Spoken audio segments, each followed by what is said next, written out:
कैसे उत्तराखंड में हर साल तबाही आएगी, मध्य प्रदेश की सोयाबीन की फसलें बर्बाद हो जाएंगी, यूपी और बिहार में बाढ़ आएगा, कैसे दिल्ली में जहाजों की लैंडिंग दिक्कत होगी, दिल्ली कैसे एक बालू का कटोरा बन जाएगा। दुनिया की सबसे पुरानी पर्वत है अरावली पर्वत, यह एक मोड़दार पर्वत है और इसकी लंबाई गुजरात से लेकर हरियाणा दिल्ली तक जाती है। अरावली पर्वत दुनिया में सबसे पुरानी है, करोड़ों साल पुरानी है ये पहाड़ियां और मोड़दार पर्वत है और इसको हवाओं ने इतना घिसा है कि ये थोड़ी मुड़ी पहाड़ियां कहीं कहीं बची हुई है।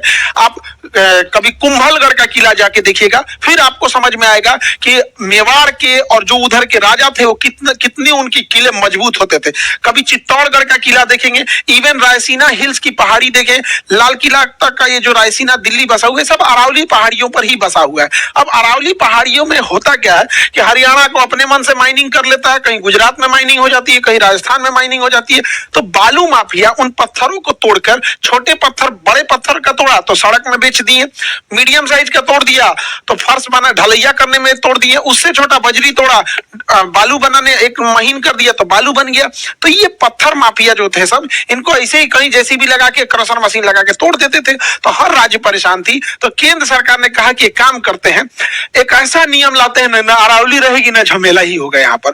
तो एक नया नियम लाया गया और कहा गया कि जिन अरावली पहाड़ियों की ऊंचाई 100 मीटर से कम है, जिन पहाड़ियों की ऊंचाई 100 मीटर से कम है, उन्हें हम अरावली मानेंगे ही नहीं। इस हिसाब से 93% अरावली पहाड़ियां की ऊंचाई 100 मीटर से कम है। अब पहले ये नियम लाया जाएगा कि हम इन्हें अरावली मानेंगे नहीं, 2-3 साल बाद एक नियम आ जाएगा कि हम अरावली को संरक्षण करेंगे, अरावली कोई नहीं काट सकता है। उसके बाद माइनिंग चालू होगी तो क्या भैया, तो हम अरावली थोड़े काट रहे हैं, 100 मीटर से नीचे को तो आपने 2 साल पहले ही कहा था, अरावली नहीं मान रहे। तो एक बड़ा होलिस्टिक अप्रोच है अरावली को उड़ाने का यहाँ पर। अब यहाँ पे क्या है, एक इतना बड़ा ज्योग्राफी का मजाक उड़ाया लोग और कैसे सुप्रीम कोर्ट मान लिया, हमको तो ये नहीं समझ में आता है। दुनिया का कोई भी ज्योग्राफी वाले इंसान से पूछिएगा तो कहेगा कि भैया इस पहाड़ी की ऊंचाई नापनी है तो कितनी है। तो अब देखिए, इस पहाड़ी की ऊंचाई नापिएगा, इस पहाड़ से नापिएगा तो ऊंचाई कुछ और आ जाएगी, यहां वाले से नापिएगा तो ऊंचाई कुछ और आ जाएगी, नीचे से नापेंगे तो ऊंचाई कुछ और आ जाएगी, यहां की पहाड़ी के हिसाब से नापिएगा तो इसकी ऊंचाई कुछ और आ जाएगी। तो भैया हम इस पहाड़ी की ऊंचाई कहां से नापे, कि नापने में भी तो झमेला है, जमीन से नापिएगा तो उसकी ऊंचाई कुछ और आ जाएगी। तो आखिर हम किसी भी चीज की जो जमीन पर है उसको कहां से नापते हैं, तो दुनिया में कोई भी चीज जो जमीन पर है उसकी ऊंचाई सी लेवल से नापते हैं। वो भी क्यों सी लेवल से नापते हैं, क्योंकि दुनिया का सारा समुद्र आपस में जुड़ा हुआ है और जब पानी के 2 अलग अलग तालाब या सोर्स को जोड़ देते हैं तो सबका लेवल बराबर हो जाता है। इसलिए आपको कोई भी ऊंचाई नापनी है तो इस सी लेवल से नापना है। अब इस पर्वत की चोटी नापना है तो इसी सी लेवल से नापिए, इसकी नापना है तो इसी सी लेवल से नापना पड़ेगा। दुनिया की किसी भी चीज की पहाड़ी की ऊंचाई नापनी है तो सी लेवल से नापना पड़ेगा। अरावली का जो तलहटी है वो ही 250 मीटर की ऊंचाई पे है। ये जो अरावली है ना, इसका जो पेंदी है ये खुद ही 250 मीटर की ऊंचाई पे है। तो इन्होंने कहा है कि ना भूगोल गया भाड़ में, खान सर पढ़ाए अपना समझे अपन विद्यार्थी सबको, सुप्रीम कोर्ट ये सब नहीं मानता है। सुप्रीम कोर्ट का कहना है कि हम ये पेंदिये में से नापेंगे कितना, तो 100 मीटर। अब जरा कल्पना कीजिए इस नियम का कितना खतरनाक दुरुपयोग होगा। मान के चलिए कि ये ऊंचाई जो है, इस पर्वत की ऊंचाई 105 मीटर है, 105 मीटर है, लेकिन खनन माफियों को लग गया कि इसके अंदर मार्बल छुपा है, संगमरमर छुपा है, इसको काट देते हैं। तो क्या करेंगे सब पता है कि भैया सुप्रीम कोर्ट ने तो मान लिया है कि इसकी ऊंचाई जमीन से नापनी है, 100 मीटर है, 105 मीटर है, तो इसे हम काट नहीं सकते हैं। एक काम करो, 50 ट्रक यहाँ पे बालू गिरा दो, 50 ट्रक बालू गिरा दो, अब नापो इसकी लंबाई, अब नापिएगा तो ये आ जाएगा 98 मीटर। लो, अब अरावली है ये नहीं है तो नीचे मट्टी भरो अरावली उड़ाओ, नीचे मट्टी भरो अरावली उड़ाओ। ये कैसे सुप्रीम कोर्ट मान लिया और सरकार कैसे ये बात मान ली कि ज्योग्राफी का आदमी मुंह ताकते रह गया टुकुर टुकुर, कि पूरी दुनिया में हम लोग पढ़ाए सुबह से शाम तक कि समुद्र तल से लंबाई नापी जाती है। सुप्रीम कोर्ट हम लोग का लड़का हम लोग से सवाल पूछ रहा है, सब विद्यार्थी सब, ए सर आप पढ़ाए थे कि दुनिया में किसी भी चीज जो नेचुरल चीज है उसकी ऊंचाई नापने के लिए हम लोग सी लेवल करते हैं। सुप्रीम कोर्ट को पता नहीं क्या हो गया। अच्छा ये लोग करते क्यों हैं, जैसे यहां से इस पहाड़ को काटनी है तो सी लेवल से, इस समुद्र तल से इस पहाड़ की ऊंचाई 250 मीटर से ज्यादा है, लेकिन नीचे से देखिएगा तो आपको लगेगा कि भैया ये तो 80 मीटर के आसपास है। तो इन्होंने क्या किया, कहा कि समुद्र तल से नहीं नापेंगे, यहाँ से नापेंगे। अब इसको क्या करेंगे ये लोग, पहले तोड़ेंगे लोग, उसके बाद इस क्रशर मशीन में डालेंगे, बड़ा पत्थर बनाएंगे, बड़ा बड़ा, तो सड़क के नीचे बेचेंगे सड़क बनाने के लिए, और छोटा तोड़ेंगे तो घर की ढलैया में, और क्रश कर देंगे तो बालू हो जाएगा। तो पहले इतना बड़ा तोड़ो, फिर थोड़ा करो, ऐसे ऐसे करो। अब इनको पहाड़ मिलता कितना है, ऐसे ही तोड़ लो पूरा पहाड़। आप गिट्टी खरीदने जाइए, बालू खरीदने जाइए, बजरी खरीदने जाइए, आपको कितना महंगा मिलता है। एक इंसान मिडिल क्लास पूरी जिंदगी कमाता है ना, तो घर बनवा पाता है, बेटी की शादी कर पाता है, बच्चों की पढ़ाई लिखाई कर पाता है। मुश्किल से वो गाड़ी खरीद लिया तो ठीक है, वो भी बढ़िया बीमार पड़ा तो मिडिल क्लास की पूरी जिंदगी खत्म हो जाती है। और ये लोग पहाड़ काट के अमीर हो जाते हैं, और ये बड़ी बड़ी बिल्डिंगें बनती हैं। कभी सोचे इन बिल्डिंगों का पत्थर कहां से आया, यही सबसे आता है। दिल्ली में कौन सा यमुना नदी से बालू निकलता है, वही अरावली काट के निकाल के बालू बना दो, उसी से ढलैया कर दो और बड़ी बड़ी बिल्डिंगें बन जाती है। अरावली जिस दिन कट गया, जिस दिन ये अरावली पूरा कट जाएगा, आप कभी सोचिए, अरावली पर्वत जो ऐसे है, तो मानसून जब समुद्र से आता है तो मानसून को ये अरावली स्पीड ब्रेक का काम करती है, उसका स्पीड धीमा कर देती है। और ये मानसून उत्तराखंड में बड़ा धीमा जाके टकराता है, धीमी गति से। और अगर ये अरावली नहीं रहेगा, 2013 में यहां से आने वाली मानसून बहुत ज्यादा हाइट पे ऊपर निकली थी, जिस वजह से अरावली नहीं रोक पाई थी, तो उत्तराखंड में तबाही आ गया था, पूरा तहस नहस हो गया था, मानसून अचानक पहुंच गया था। और उत्तराखंड के आदमी शांति से बैठे, भाई दह जाओगे लोग यहाँ पे, बात समझिए, अरावली नहीं रहेगी तो कोई रोकने वाला नहीं है। 2013 के भूकंप में इतने लोग मरे थे, ये तो मंदिर बच गया, वो भी देखिए किस देवता का मंदिर था। हमको लगता है देवता का भी प्रभाव पड़ता है, कोई कम शक्तिशाली रहता तो नहीं हो बच पाता, इतना विशाल वहां था। तो महादेव का मंदिर है, कौन तोड़ सकता है।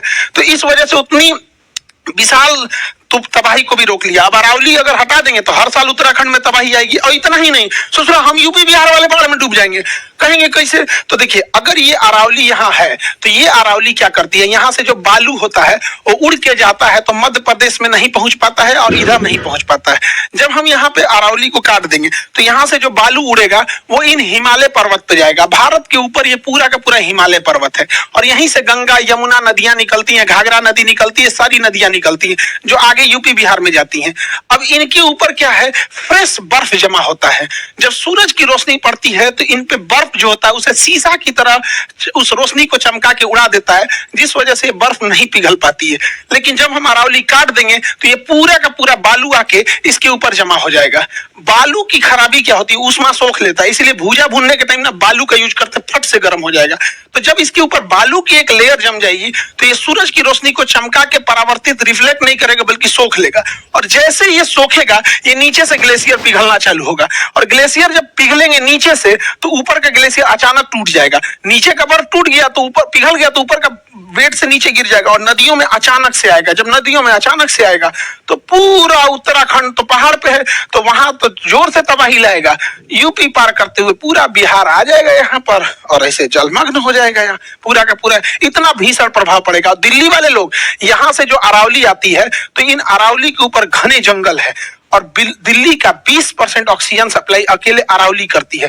अरावली पहाड़ी जो है वहां से धूल को दिल्ली पहुंचने से रोकती है। अगर अरावली काट दिए तो यहाँ से सीधे धूल दिल्ली पहुंचेगी। ये धूल दिल्ली पहुंचने के कारण बालू दिल्ली में पहुंच जाएगा, और दिल्ली में बालू बहुत जगह रेत रेत हो जाएगा, जिस वजह से वहां पार्क पे रेत देखने को मिलेगा, सड़कों के किनारे रेत देखने को मिलेगा। और ये रेत की खराबी, बहुत जल्दी ठंडे हो जाते हैं, तो दिल्ली में ठंडी के दिन में टेम्परेचर एकदम नीचे गिर जाएगा। और ये बालू की खराबी की, गर्मी से बहुत जल्दी गर्म होते हैं, तो गर्मी के दिन में टेम्परेचर बहुत ज्यादा गर्म हो जाएगा, तो दिल्ली एकदम भयानक गर्म और एकदम भयानक ठंडा हो जाएगा। और वहां कोहरा तो छाता ही है, अब बालू का सैंड स्टॉर्म आएगा और पूरी बालू बालू हो जाएगी दिल्ली। जहाजों की लैंडिंग में बहुत बड़ी समस्या आएगी अगर ये अरावली काट दिया जाए तो, और प्लानिंग तो है ही है, काटने की कोई बचा नहीं सकता है। इसके अलावा ज्योग्राफी में अगर आप पढ़ेंगे तो वेस्टर्न डिस्टरबेंस होता है, यहाँ भूमध्य सागर का पानी भाप बनकर ऊपर उठ रहा होता है, और यहाँ से जेट स्ट्रीम नाम की हवाएं इन मानसून को आगे लेके आ जाती हैं, इन नमी को यहाँ ले आती हैं।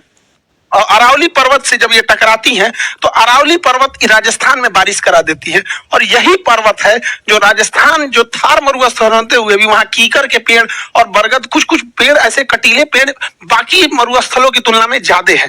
और जिस दिन हम ये अरावली पर्वत ही हटा देंगे यहाँ से, ये मानसूनी हवाएं मध्य प्रदेश में प्रवेश कर जाएंगी और विंध्याचल और सतपुड़ा से टकराएंगी।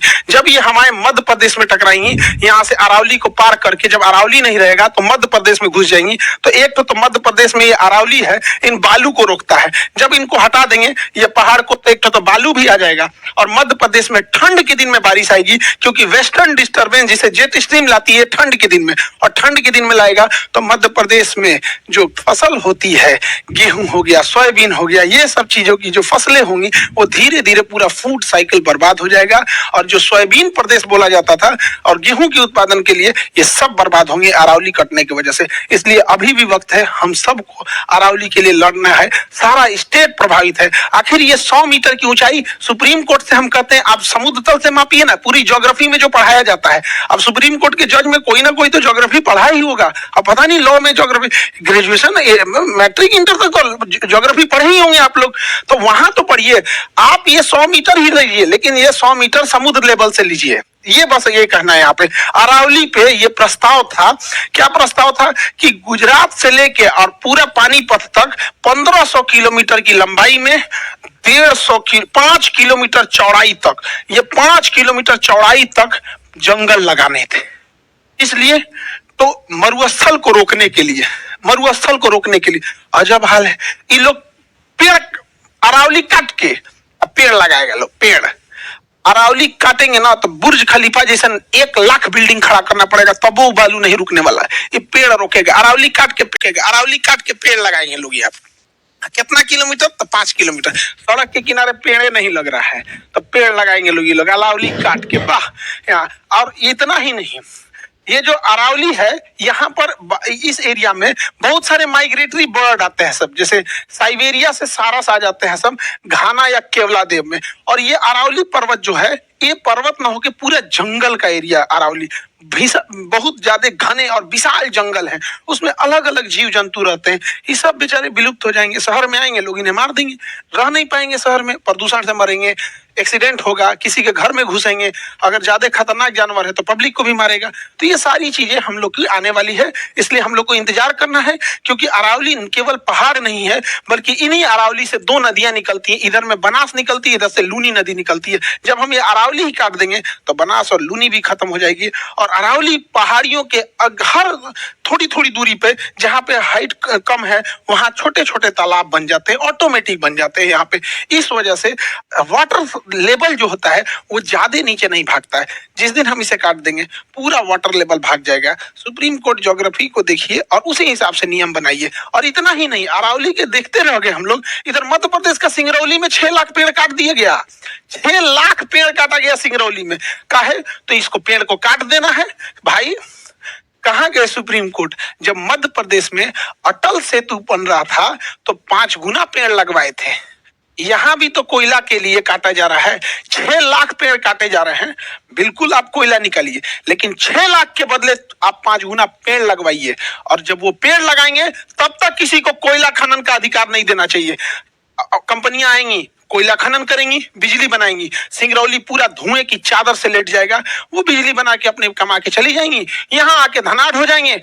कुछ लोग कहेंगे कि उद्योगपतियों को फायदा होना चाहिए। ये सोच रहा उद्योगपति कब लंदन बस जाता है तो पता नहीं चलता है।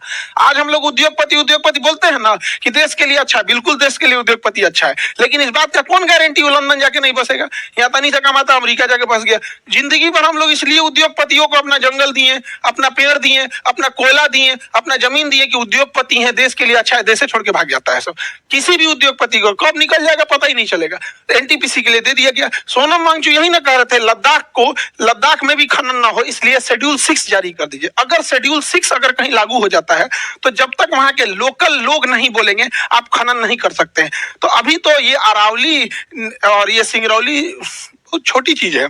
जिस दिन लद्दाख कटेगा उस दिन देखिएगा सबसे ज्यादा मिनरल्स रिच लद्दाख में, सब काट कूट के खत्म कर दिया जाएगा। अभी सुप्रीम कोर्ट और गवर्नमेंट का कहना है कि हमने कोई ऑर्डर पास नहीं किया अरावली को काटने के लिए, हम लिख के देते आगे टाइम पास हो गए यहाँ पे। अरे अभी ना नहीं दिए हैं, फिर दे देंगे यहाँ पे अरावली को। जब आपने एक्सेप्ट कर लिया ज्योग्राफी को उलाट पलट के, तो आपको ऑर्डर देने में क्या जाता है?